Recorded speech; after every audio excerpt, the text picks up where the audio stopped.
Hello everyone, मेरा नाम है आनंद। आप देख रहे हैं दी सिलेक्शन पॉइंट। आज के वीडियो में हम बात करेंगे वो कौन सी गलतियां हैं जो तैयारी करने वाला हर एक इंसान, हर एक विद्यार्थी शुरुआत में ऐसी गलतियां करता है जिसका खामियाजा उसको बाद में बहुत ज्यादा समय तक भुगतना पड़ता है, जिसकी वजह से उसका सिलेक्शन जो होता है वो लेट हो जाता है। जो सिलेक्शन 2-4 साल पहले हो जाना चाहिए था उसमें बहुत ज्यादा टाइम लग जाता है। इन सारी चीजों पर आज एक एक करके बात करेंगे। तो अगर वीडियो थोड़ा सा लंबा हो जाए तो परेशान नहीं होना, और चैनल पर पहली बार आए तो चैनल को सब्सक्राइब जरूर करिएगा। चलिए एक एक करके सारे मुद्दों पर बात करते हैं। सबसे पहला जो हमारा पहला मुद्दा है, जो शुरुआती चरण में हम गलती करते हैं वो क्या होती है। नंबर 1, मटेरियल बहुत ज्यादा ले आना। मैं लिख रहा हूं एक एक करके, देखिएगा कहीं आप भी इसका शिकार तो नहीं है। जैसे मटेरियल बहुत ले आना। जब हम शुरुआती चरण में होते हैं तो हमें ये नहीं समझ आता है कि कौन सी किताब अच्छी है, कौन सी किताब अच्छी नहीं है। क्यों? क्योंकि अगर आप YouTube पर जाएंगे या आप कहीं और माध्यम से जा रहे हैं तो वहां पर या गूगल पर आप सर्च करते हैं कि भाई मुझे पॉलिटी पढ़नी है, भाई मुझे राजव्यवस्था पढ़नी है। जैसे मैं कहूँ भाई मुझे राजव्यवस्था पढ़नी है, तो अगर मैं ऐसे डालू राजव्यवस्था की बढ़िया सी बुक्स, तो वो ये नहीं देखता है कि आप किस एग्जाम की तैयारी करने जा रहे हैं। आप वनडे एग्जाम की तैयारी करने जा रहे हैं, आप टीसीएस की तैयारी करने जा रहे हैं, आप यूपीएससी की तैयारी करने, वो एक बहुत बड़ी सी लिस्ट आपको खोल के दे देता है। ये बहुत सारी लिख देगा, बहुत सारी बतेरी किताबें लिखकर आ जाएंगी। अब बच्चा बहुत परेशान, वो मार्केट गया, उसे सोल्यूशन नहीं मिला, वो मार्केट गया, वहां पर देखा तो वहां पर तो दुकानदार सारे अपने प्रमोशन के चक्कर में लगे पड़े हैं। उनको जिस पर प्रॉफिट ज्यादा होगा वो कहेंगे ये तो अच्छी है। तो सबसे पहले हम यहाँ कंफ्यूज होते हैं। तो अगर हम यहाँ कंफ्यूज होते हैं तो यहाँ कैसे बचा जा सकता है, कैसे हम मटेरियल अच्छा ले सकते हैं, कैसे मुझे पता चलेगा कौन सी बुक मेरे काम की है, कौन सी बुक मेरे काम की नहीं है। एक तो सबसे अच्छी बात तो यही है कि जिनका सिलेक्शन हो जाता है, अगर आप उनके वीडियो देख रहे हैं तो वो बताते हैं कि कौन सी बुक अच्छी है। बट फिर भी अगर वहां से भी आप संतोषजनक उत्तर नहीं पा रहे हैं तो इसका एक जो सबसे अच्छा तरीका है वो ये है कि आप सबसे पहले जिस भी एग्जाम की तैयारी करने जा रहे हैं, जैसे मान लीजिए कि मैं स्टेट पीसीएस की तैयारी करने जा रहा हूँ, मैं स्टेट पीएससी का एग्जाम देने वाला हूँ, तो जो स्टेट पीएससी के जो प्रीवियस ईयर क्वेश्चन पेपर होते हैं, ठीक है ना, सबसे पहले मुझे वो देखने चाहिए। प्रीवियस ईयर जो क्वेश्चन पेपर होता है वो ये बताता है मुझे कि आगे के क्वेश्चन पेपर्स लगभग ऐसे ही रहेंगे। 19-20 होगा, ठीक है, लेकिन ऐसा नहीं होगा कि वो अपनी पूरी परिपाटी बदलकर क्वेश्चन पेपर देगा, ऐसा नहीं होगा। तो जब भी आप किसी तैयारी की शुरुआत करने जा रहे हैं, क्योंकि जो ये वीडियो देख रहा होगा वो जो तैयारी है उसकी शुरुआती चरण में होगी, तो सबसे पहले आप क्या करेंगे, प्रीवियस ईयर के क्वेश्चन पेपर्स देखेंगे। प्रीवियस ईयर के क्वेश्चन पेपर आपको देखने के बाद ये पता चलेगा कि आपका जो एग्जाम है वो फैक्चुअल बेस्ड है या फिर वो थियोरी बेस्ड है, वो किस तरीके के क्वेश्चन पूछता है। जिस तरीके के क्वेश्चन पूछता है उस तरीके की बुक्स आपको लेनी चाहिए। तो सबसे पहला हम काम क्या करेंगे, हम बहुत सीमित किताबें खरीदेंगे या बहुत सीमित रिसोर्सेज का प्रयोग करेंगे। जैसे अगर मुझे मान लेता हूं मैं, मुझे भारतीय राज्य व्यवस्था पढ़नी है, भले ही मुझे किसी भी एग्जाम के लिए पढ़नी है, तो सबसे पहले एक बेसिक कॉन्सेप्ट हमारे दिमाग में ये होना चाहिए कि इसके अंदर क्या हुआ है। उसके लिए जरूरी है कि कोई एक बेस बुक मेरे पास हो, तो मैं सबसे पहले एक बेस बुक खरीदूंगा। आज के वीडियो में मैं ये नहीं बताऊंगा कि किस सब्जेक्ट की कौन सी बेस बुक होती है, लेकिन मैं क्या करूंगा, सबसे पहले एक बेस बुक खरीदूंगा। उस बेस बुक को खरीदने के बाद सबसे पहले मैं क्या करूंगा, इसे खत्म करूंगा। आप कहेंगे सर फिर अगर एक सब्जेक्ट पढ़ेंगे तो बहुत टाइम लग जाएगा। नहीं, ऐसा नहीं होता है। मैंने कहा ना, ये वो गलतियां हैं जो हमें नहीं करनी है, वो गलतियां जो नहीं करनी है, गलतियां हैं ये हमारी कि हम बहुत सारा कंटेंट ले आए। अब हम राज्य व्यवस्था पढ़ना शुरू किए, राज्य व्यवस्था पढ़ रहे हैं और मेरे दिमाग में चल रहा है यार मेरा भूगोल छूटा जा रहा है। फिर हमने क्या किया, 10 मिनट इसको पढ़ा, उसको रख दिया, भूगोल पढ़ना शुरू किया। भूगोल पढ़ना शुरू किया, मेरे दिमाग में आया सर भाई साहब मेरा इतिहास छूटा जा रहा है, कैसे काम चलेगा बताइए, ऐसे नहीं ना काम चलेगा यार। तो फिर जब ऐसे काम नहीं चलेगा तो क्या करना है, मार्केट जाइए, सिर्फ एक किताब लेकर आइए। और पहली बात, अगर आप तैयारी के अंदर आ रहे हैं तो जो आपका रिसेंट का एग्जाम है उसे छोड़िए, उसे ड्रॉ करिए। ये मत देखिए कि आपको ये वाला एग्जाम टैकल करना है। आप एटलीस्ट 2 एग्जाम का सेट लेकर चलिए। जैसे 22 चल रहा है, 22 का एग्जाम कोई देने जा रहे हैं ना, तो आप 23 को दिमाग में रख के चलिए कि आपकी जो तैयारी है वो 22 और 23 दोनों के लिए। हाँ, ये ना हो कि वो 24 तक खिंच जाए, मुझे 23 तक सिलेक्शन ले लेना है, ऐसा माइंड मेकअप करिए। यहाँ का एग्जाम दे रहे हैं, ये एग्जाम आपको अनुभव देगा, सिलेक्शन हो गया बहुत अच्छी बात है, नहीं हुआ ये वाला क्रैक कर दूंगा मैं। ऐसी स्ट्रेटजी बनाकर चलिए। ऐसी स्ट्रेटजी कैसे बनेगी, यहाँ से बनेगी। भारतीय राज्य व्यवस्था लेकर आए, एक बेस किताब लेकर आए, इस किताब को जमकर पढ़िए। जमकर पढ़ने का ऐसा मतलब नहीं है कि आप इसे साल भर पढ़ते रहिए। इस किताब को 15 से 20 दिन में खत्म करिए, 20 डेज खत्म हो जाएगी ये किताब। हकीकत मानिए, आप कोई किताब लेकर आइए। अभी जब ये वाला वीडियो आपके पास पहुंच जाएगा, उसके बाद जो दूसरा वीडियो आएगा ना मेरा स्ट्रेटजी वाला, कैसे बुक्स मैं खत्म करता हूँ, कैसे मैं पढ़ता हूँ बुक्स को लेकर, ठीक है ना, फिर और सारी बातें होंगी।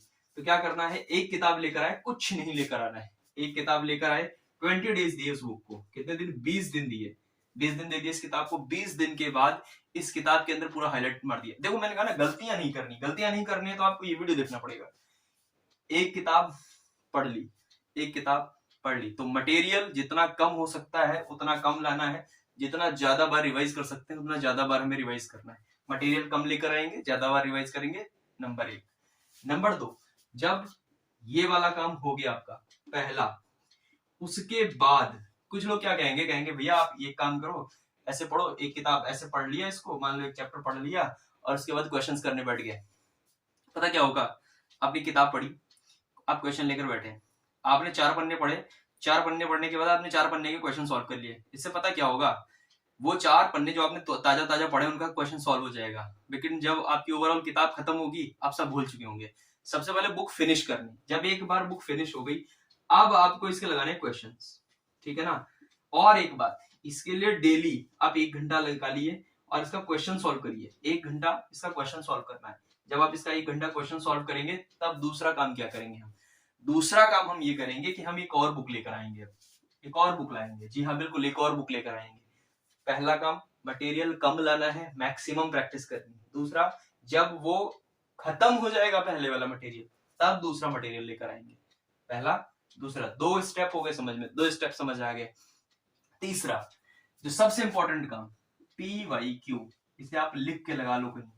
Previous year question paper and नब्ज होते हैं एग्जाम की। अगर आपने नब्ज नहीं पकड़ी, आपको पता ही नहीं चलेगा पेपर में, एग्जाम में क्वेश्चन कैसा आएगा। और अगर आपको यही नहीं पता चला एग्जाम में क्वेश्चन कैसा आएगा, आप सॉल्व कैसे करेंगे ये बताइए। तो क्या करेंगे, मटेरियल कम लाएंगे, एक बार पूरा जो लाएंगे उसको खत्म करेंगे, क्वेश्चन सॉल्व करेंगे, उसके PYQ लगाएंगे, एक सब्जेक्ट। और ये सारा काम ऐसा नहीं है आपको खींचते रहना है, कम टाइम में करना है, 20 दिन, हर सब्जेक्ट को 20 दिन दिए ना, तो मेजर सब्जेक्ट होता है 5 या 6 टॉपिक होता है जीएस का मेजर सब्जेक्ट। आज जीएस की बात करेंगे, फिर किसी दिन मैथ्स की बात करेंगे, रीजनिंग की बात करेंगे। 5 या 6 होता है, 6 दूनी 12, ऑलमोस्ट 3 महीने। 3 महीने के बाद आप ऑलमोस्ट जीएस कवर कर चुके होंगे। और जब ये जीएस कवर करने के टाइम चल रहा होगा, जब आप स्टैटिक का पोर्शन कवर कर चुके होंगे, किसका, स्टैटिक का पोर्शन कवर कर चुके होंगे, तब आप क्या करेंगे, जब आप स्टैटिक का पोर्शन कवर हो गया, मान लीजिए मैंने 3 महीने लगा के स्टैटिक का पोर्शन कवर कर लिया, तो जब आप स्टैटिक का पोर्शन तैयार कर रहे होंगे ना, ठीक है ना, ये 3 महीने, इन 3 महीने में रोज 1 घंटा आपको करंट अफेयर पढ़ना है। क्या पढ़ना है, करंट अफेयर। अब किससे पढ़ेंगे, कहां से पढ़ेंगे, कोई मुझे नहीं पता कहां से पढ़ेंगे, कैसे पढ़ेंगे।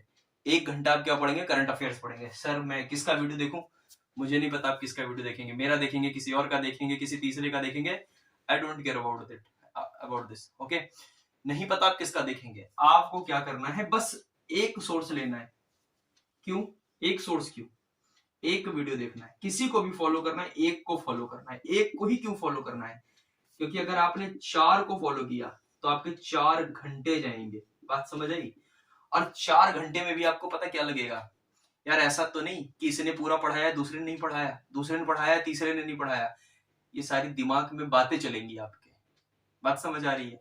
तो इन चीजों से अगर बचना है तो क्या करना है, इन चीजों से बचना है तो एक वीडियो, समझ आ गया, एक वीडियो देखेंगे या फिर एक बुक लाएंगे मार्केट से, कोई भी लीजिए, आप पतली से पतली बुक लीजिए, आप बिल्कुल पतली 10 रुपए वाली किताब खरीदिए मार्केट में जो आ रही है, उसे पढ़िए। क्या होगा, मान लेते हैं ना एग्जाम में आप बैठे, एग्जाम में, और एग्जाम में करंट अफेयर का 4 क्वेश्चन आया और उस पतली वाली बुक से 2 क्वेश्चन फंसा, तो कम से कम आपको पता तो होगा कि 2 ही क्वेश्चन हमें करना है, 2 क्वेश्चन हमें छोड़ देना है। बात समझ आ रही है, ये 2 क्वेश्चन हमें छोड़ देना है। जब आप ये 2 क्वेश्चन छोड़ देंगे ना, तो आपको समझ आएगा एग्जाम के अंदर कि ये आसान है करना, वरना आप 4 वीडियो देखकर जाओगे और आपसे 4 के 4 छूट जाएंगे, क्योंकि आपको याद ही नहीं आएगा कि किसने क्या सही बताया था या फिर कैसे क्या पढ़ा था। बात समझ आ गई। करंट अफेयर 1 घंटे बहुत होता है, 1 घंटे दीजिए करंट अफेयर को। रिवीजन डेली करना है करंट अफेयर का, क्योंकि करंट अफेयर एक ऐसा टॉपिक है जो कभी कंप्लीट ही नहीं होता है। आप ऐसे समझिए, कभी कंप्लीट नहीं होगा ये टॉपिक। जब ये कभी कंप्लीट ही नहीं होगा तो कैसे पढ़ेंगे? ऐसे पढ़ेंगे, 1 घंटे लिमिटेड पढ़ेंगे, क्वेश्चन आ गया कर दिया, वरना आगे बढ़ रहा है, क्योंकि करने के लिए बहुत सारे पोर्शन है। स्टार्टिंग जितना बताया कहीं लिख लो, दीवार पे लगा लो और करके देखो। 2 महीने, 2 महीने, 1.5 महीने, 3 महीने, 4 महीने, जब आप एग्जाम के अंदर बैठोगे जाके, तब आपको मेरी एक बात याद आएगी कि जो क्वेश्चन आपको आता होगा ना, वो आपको इतना अच्छे से आता होगा कि वो आप बस देखोगे और लगा दोगे, और जो क्वेश्चन आपको नहीं आता होगा उसमें टाइम वेस्ट नहीं होगा। बात समझ आ गई? तो मैंने गलती करी है, आपको नहीं करनी है। मैंने सिलेक्शन में टाइम लगाया है, आपको नहीं लगाना है। आज के वीडियो में मैं इतना ही रखूंगा, क्योंकि मुझे पता है आपको वीडियो आगे बढ़ाने की जल्दी हो रही होगी। आज की वीडियो में इतना ही रखेंगे।